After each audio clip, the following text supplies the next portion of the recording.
Olá pessoal, sejam bem-vindos ao canal. Hoje a gente vai conversar um pouquinho sobre as festas de final de ano. A gente escolheu esse tema porque essa época do ano deixa muita gente angustiada, principalmente as pessoas que estão buscando emagrecer e estão fazendo algum tipo de reeducação alimentar. Essas pessoas normalmente ficam com muito medo dos eventos, medo de engordar e medo de até perder a motivação, né, Rô, de continuar nesse caminho de mudança de hábitos alimentares. Então, Rô, o que você falaria para uma pessoa que está emagrecendo e que está morrendo de medo aí de passar por dezembro?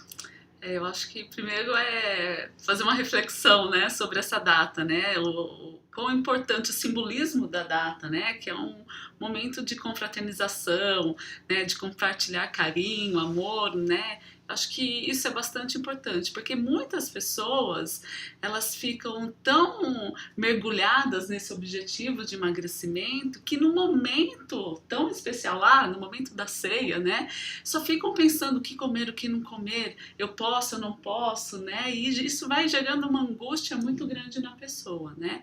Então, a primeira coisa que a gente precisa pensar é que essas datas especiais, né, elas sempre vão existir, né, e a gente precisa saber conviver com essas datas, né, isso é muito importante, né. E a outra coisa é que os excessos, eles também existem, tá, e se você exagerar, ok, tudo bem, a vida vai seguir em frente, você vai atingir o seu objetivo, mesmo tendo exagerado um dia, ou num momento do dia, né, porque a gente precisa entender que a ceia é a ceia, né? É só o jantar, né?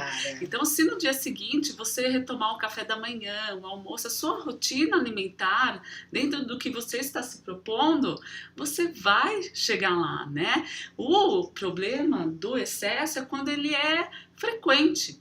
Ocorre toda semana, todo momento é o momento de exagerar, né?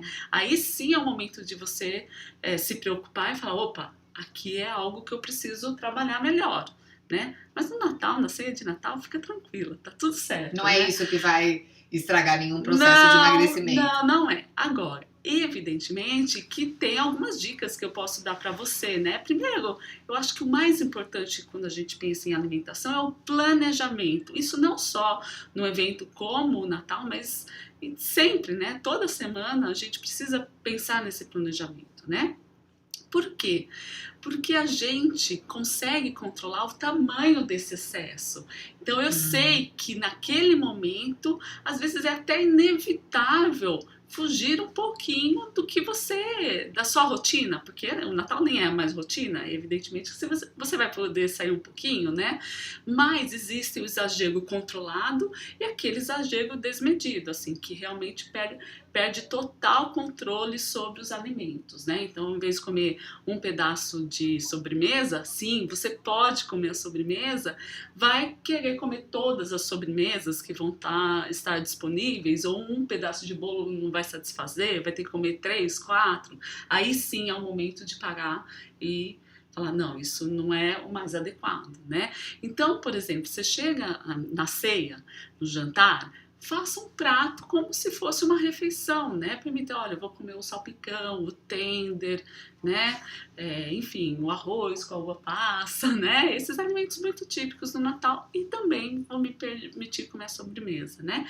Agora, tenha atenção, porque às vezes, sem esse planejamento, né, tem muitas pessoas e às vezes conversando, passa petisco, começa a comer esses alimentos pequenininhos, né, começa a petiscar e aí perde a noção da quantidade, que não é nem o controle sobre os alimentos, é a noção de quantidade mesmo, né. Deixa de comer com aquela atenção plena, né, que a gente fala, vai comendo no automático. Exatamente, né. Então eu acho isso bastante importante. Então vamos lá. Então é o planejamento, é se permitir exagerar e pense, é só a ceia, ok? No dia seguinte, nos outros dias, retome a sua rotina alimentar. Agora, uma coisa que acontece muito que eu vejo, e aí até o medo das pessoas, é que muitas vezes é como se esses eventos eles acabassem estimulando um período maior de compulsão ou, né, de perda de foco em relação ao emagrecimento. Por que você acha que isso acontece? Eu acho que isso está relacionado com as regras da dieta, né? Então eu quebrei uma regra, né? E aí, como entre o Natal e até o Ano Novo tem só uma semana de diferença, eu sigo no dia seguinte, no outro dia, no outro. Ah, eu vou esperar como se fosse a segunda-feira, né? O primeiro dia útil do ano, né? Ah, eu vou retomar, né? Eu volto pra dieta, vira até promessa de Ano Novo, né? Retomar todas essas regras, né? Então, eu acho que esse é o problema da regra, né? Que era tão inflexível que quando você quebra, você acha que você fez algo errado, né? E você precisa mudar esse pensar, né? E aí, Flávia, a questão do medo, né? Dessa angústia frente aos alimentos, porque muitas vezes eu percebo que as pessoas, em frente aos alimentos, começa aquele momento de ansiedade mesmo, né? Fala assim, ter medo de comer, né?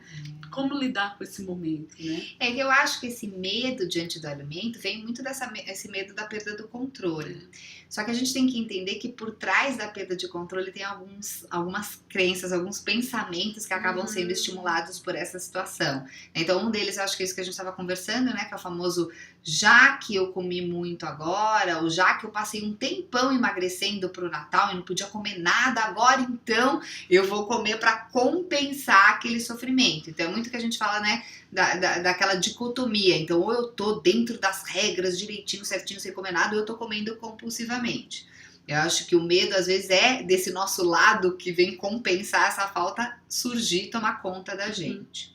E eu acho que um outro ponto também, Rô, que eu vejo e que acaba estimulando também essa falta de controle, é essa sensação que a gente está diante de uma situação que é a última oportunidade que a gente tem de comer aquele tipo de comida, que eu acho que tem a ver com essas festas típicas, né, que você falou, por exemplo, o Natal, né, que tem aquelas comidas que são daquele momento, né, ou, por exemplo, a Páscoa, a festa junina. Então, às vezes, a gente tem aquela sensação de que depois a gente não vai mais poder ter acesso àquilo, aquela comida vai embora, ela vai acabar.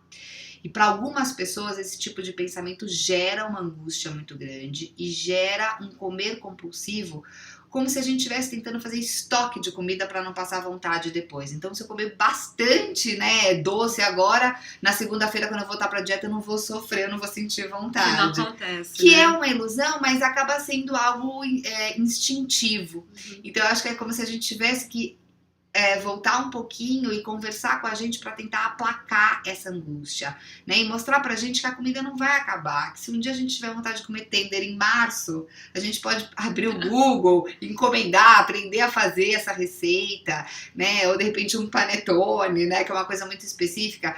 Mas o importante é a gente mostrar pra gente que tá tudo bem, né, que a gente não precisa ter essa atitude compulsiva diante da comida porque nada vai desaparecer.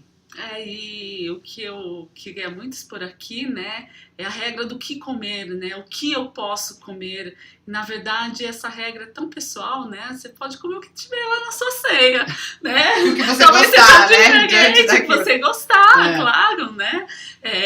Respeite esse prazer dos alimentos nesse momento tão gostoso, né. Então, é sempre uma reflexão, né? Normalmente a gente vê a alimentação como cheia de regras, pessoal. E essas regras não existem. Eu não tenho, às vezes, ferramentas agora para dizer o que você poderia comer naquele momento, mas eu tenho certeza que você tem essas ferramentas de reflexão e de como eu posso colocar isso em prática, né? Então aqui a gente joga essas reflexões para vocês começarem a trabalhar também e perceberem, né, qual é o meu limite. E o limite é diferente de cada pessoa, no momento de cada pessoa, né? Então, eu acho importante, né, a gente deixar bem claro aqui que a questão que não é a festa em si, não é a confraternização em si, mas é muitas vezes o que esses momentos despertam na gente e acabam, né, deixando a gente mais impulsivo, mais inconsciente em relação ao que a gente está comendo, e aí isso pode ser muito desmotivador. Ouçam sempre o que o seu corpo está falando, isso é bastante importante. E o que ele está pedindo. O que ele está pedindo, aí você vai ter a resposta, né? Mas tem que ouvir.